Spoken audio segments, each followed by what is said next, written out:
మరో చక్కటి కథ చెప్పుకుందామా? అనగనగనగనగనగా ఒక రాజుగారు అలా షికారుకు వచ్చినప్పుడు ఒక పెసలు చేను అంటే పొలం అన్నమాట కనిపించిందట.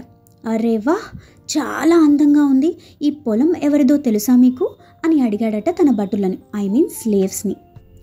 అది ఒక పేనుది మహారాజు గారు అన్నారట వాళ్ళు. ఏంటి, అంత చిన్న పేను ఇంత పెద్ద సామ్రాజ్యాన్ని నిర్మించిందా? ఓ గాడ్, నో, మొత్తం కొట్టి పారేయండి.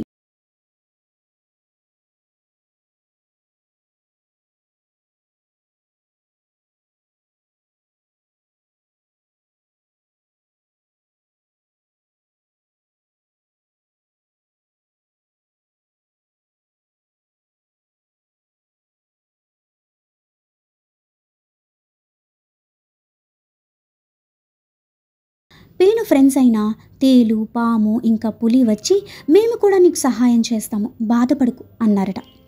సరే అని ఆ నలుగురు కలిసి ఒక చక్కటి ప్లాన్ వేశారంట.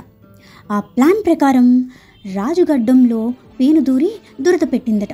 రాజుగారు వెంటనే అబ్బా ఏంటి ఇలా దురద వస్తుంది అని దువ్వని దగ్గరకు వెళ్ళేటప్పటికీ వెంటనే దువ్వని కింద ఉన్న తేలు ఒక్క కుట్టు కుట్టిందట.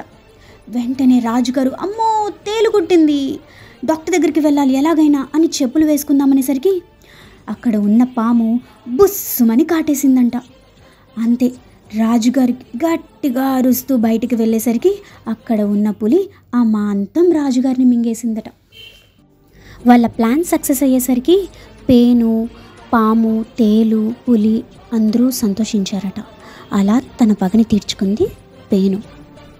సో ఈ కథ మీకు నచ్చిందా?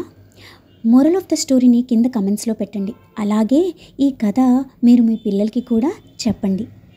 వాళ్ళని మోరల్ ఏమనుకుంటున్నారు అని అడగండి.